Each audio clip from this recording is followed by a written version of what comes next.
خوا پێغەمبەر عەلەیهی سەڵات وەسەلام سەردان بەنزیخانەکەت بکە، سەردان دوکانە گەسەکەت بکە، سەردان سفوری ماڵ و مناڵەکەت بکە، سەردان ئەو هەموو قەناتە بکە. قەسەمەن بیللا چوومەتە ماڵوە داماوێکی وەکو من قەسەم بەخوا بۆنم بەهاتایەکە ژێی لە من ناگرت. واللهی وهاش فرزە بۆ نێزانی تەلەڤێ ئەمە چێ خستێت یەسەری کۆرە دەوتم مناڵەکانە بۆ ئەبێ عوزری بۆ بێن وەچی لێ بکە. نازانم ئەم قەناتە لە کوێ هاتەتە ناوین ئێمەوە. کۆرە بابە تۆ خۆت بە گەنجی ژوا بوویتە کاکە، ناوێری قسە بکەی لە تەلەڤیزۆنەکەتە، لە بەنزیخانەکەتە، لە مەطعەمەکەتە، لە عەلوەکەتە. محەممەد قودوەتنا. پێغەمبەری خۆشەوی صلی الله عليه وسلم فەرمێ: من يعش منكم بعدي فسيرى اختلافا كثيرا. هر کەسێ لە دوای من بژێ ئەم سەردەمەی ئێمەیە خۆشەویستان، ڕاجاییەک و ماڵکاولیەک و ماڵماڵێنەیەک و کوتلە و کوتلەبازی و کوڕ ئەو کوڕێ دەور و پشتی خۆی قەڵەباڵەخکە. فسيرى اختلافا كثيرا. یەک مەجلیس ناچیتە نایەوە ئیلا مناقەشەی تایە، کۆمەڵێک لەسەر حەق و کۆمەڵێک لەسەر باتڵ. کۆمەڵێک هەیە حەقیشی پێ ناوێرێ باسی حەقەکەی خۆیکە، کۆمەڵێک باسی باتڵەکەی خۆیانەکەن و عجوب هیچ کەسێکیش نازان، خەڵکیش لیانی وەرگردووە. بۆیە ئەم فەرمودەیە زۆر فەرمودەیەکی گرنگە بە ڕێزەکان. ئەفەرمێ سبحان الله وەک ئەیزانی ئەوە یەکێکە لە مەعالمی نبووەت، یەکێکە لە مەعالمی وەحی، یەکێکە لە مبارەکی پێغەمبەر عەلەیهی الصەلاة وەسەلام. ئەفەرمێ من يعش منكم بعدي فسيرى اختلافا كثيرا. اختلافێکی زۆر ئەبینێت، ڕاجاییەکی زۆر ئەبینێت لە ناو خەڵکیە. ئەفەرمێ فعەلەیکم بسنەتی. دەست بگرنە سنەتەوە کاکە، ناتوانانی دەستگریتە سنەتەوە. بۆ بیدعاکەی لە ئیسلامە برای بەڕێزم، بۆ شتێک ئەەکەی کە ئیسلام نەیوتوە چاوەکەم. خۆشەویستی پێغەمبەر عەلەیهی الصەلاة وەسەلام ئەوەیە فعەلەیکم بسنەتی. قیاس مع الفارق.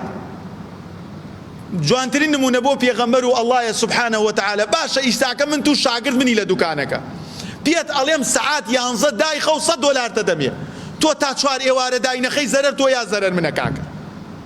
بە ئەڵڵا بڵێم 11 دایخە سەعاتەکە ئەوەلێکە دەیخوایە زوو بێتە 11 بڕۆمەوە نان بخۆم، بەخوا جار وایە لە 2:30 دایەخەی. ئێ بۆ دنیا ئاوا عاقلی بۆ قیامەت خۆت نازانی. ئەفەرمێ فعەلەیکم بسنەتی. دەست بگرە سنەتەکان منەوە، زیادە مەکە، شتێ مەکە کە ئەو نەیوتووە. خۆشەویستەکەم ماڵی قەڵب سەر بە ساحێبێتی و بە فەرمودەش بۆ تەسەلمێنم. یعنی تۆ سەیری ئەم ئومەتەکە لە ساڵێکە یەک ڕۆژە یادی پێغەمبەرکەیتەوە عەلەیهی الصەلاة وەسەلام. کورە بابە تۆ هەموو ڕۆژێکت شاییە لە دینەکەی ئەوە، هەموو ڕۆژێکت حەفلەیە، هەموو ڕۆژێکت عید المیلادە. قەسەمەن بیللا بابە پێتی وتووە بە پێی چەپ چۆرە سەراوەوە، پێتی وتووە پەنا بگرە بەخوا، پێتی وتووە گیرزەگیرز و گۆرانی مەکە لە سەراوە، پێتی وتووە هاتیتە دەرەوە بڵێ غوفرانك پەروەردگارە دەدەقەیە لەم سەراوەی ئەم زیکری تۆم نەکردووە.